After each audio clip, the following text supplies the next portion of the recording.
You know, these little moments, you know, that we had through our careers, people mistaking me for you, you know. What? That's why you're not sitting beside each other.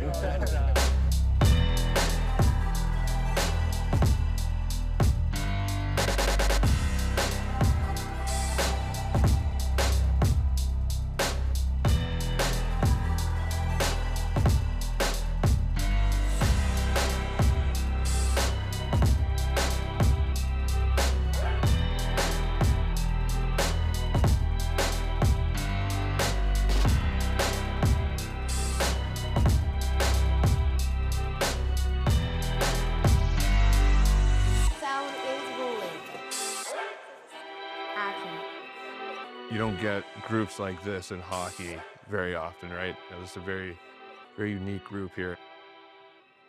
You know, I'm just happy that we can get together like this every year and just get to feel that vibe that we didn't get to feel when we were playing. This community here is something that, you know, I wish I had a little bit more of a feel and, you know, a support group with, you know. You have one black guy, maybe a team, if that. So, you know, to get a group like this together is very unique. I feel like I've known you guys all my life, you know. I won't tell you how old I am, but it feels like I've known you for at least 20 years. Yeah. I think it's like extremely important, obviously growing up, not playing with a lot of people who look like ourselves, get into a situation when you have other black hockey players that like you just feel at home right away, right? We're all played as long as we did because we were good teammates, and that was probably the most important thing. But this adds another layer to it. You know, I only had with Bryce Salvador as a teammate. We would just look at each other across the room at times and did they just say that? You know what I'm saying? Like, what's going on here? Usually you're just thinking to yourself, did he just say that? Like, but it was nice to have those nonverbal things that would happen. It's not just sharing in some of the experiences, but like our culturally, like who we are outside of hockey and outside of the ring. It's not always represented, or you're not always allowed to be that in a room. So like for me, this brotherhood has also been like, oh man, like I don't need to leave that, like bring that extra 5–10% of me that I used to have to bring to like make sure I was conform. It was Or drop the 5–10%. yeah, exactly. Let your hair down. Unapologetically, you. Yeah. That's right, no apologies. Yeah. It's super brave to have these conversations and to acknowledge you guys. Doing this for me is speaking to the 11 or 12-year-old kid out there, like, that it's possible, right? My mentors in the game or in the sport were guys that didn't see color, that never addressed me as being any different than anybody else in the dressing room, although that was always, the 13 years that I played, was always the only black guy on the team. There was some conflict in the dressing room due to color. Players wouldn't actually carpool in the same car as me because of the color of my skin. And I didn't actually know that until it come to head. Our coach handled it in such an incredible way. We had a team meeting just like this. We sat around and he said, if the player that you have a problem with could change, if he wanted to change what it is you don't like about him, and he's willing to do that to be a part of this team, then great.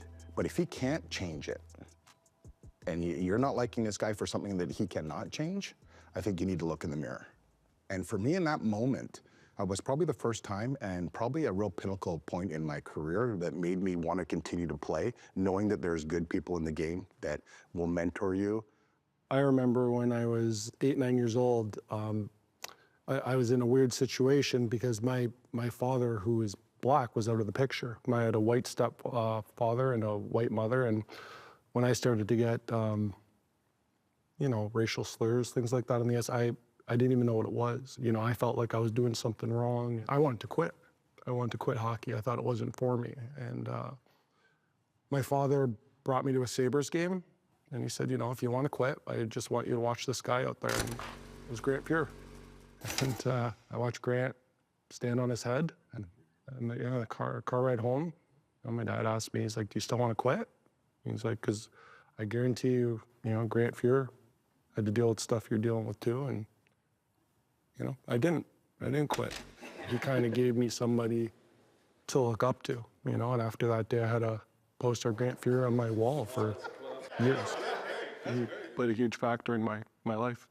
Adrian, how about like for you in the fashion business, for your desire to want to continue to inspire and train and teach? When I started 35 years ago, there wasn't a roadmap. There wasn't an example of what I was trying to do or what I thought I was going to do. Now it gives me an opportunity to say to these kids, a lot of people are going to tell you that you can't do things. And there's no reason to believe that that's true. I'm not just saying it, but I'm showing it, you know, apart from the, you know, the lessons of, you know, how to make a better t-shirt or how to make a better sweatshirt. There's also that lesson, which I think is, you know, even more important. Yeah, and to your point on like those who are going to tell you you can't, whether it's literally saying that or if it's just that energy, the discouragement. You play hockey, like the constant sort of reminder is like, I just thought I was a Canadian kid. I didn't recognize that what I was trying to do was something I maybe shouldn't be doing. Discrimination is out there, and it's not something that we should run from. I own a junior hockey club, and I have probably the most diverse dressing room in the league. It was brought to my attention by a couple of reporters that were talking about it, like being white on your team, you're a minority. You know, do you pick your team like that? And I actually didn't even realize that. You weren't even aware of the diversity that you were already building on a team that someone else had to see, which is a good thing. Correct. Because if you can't see it and it's right there in front of you, that means we're meshing the way that we should. Our responsibility as athletes and role models that we talk about it. It's important that the message as a mentorship is received in a comfortable environment where, you know, it can be accepted and people are enforced respect.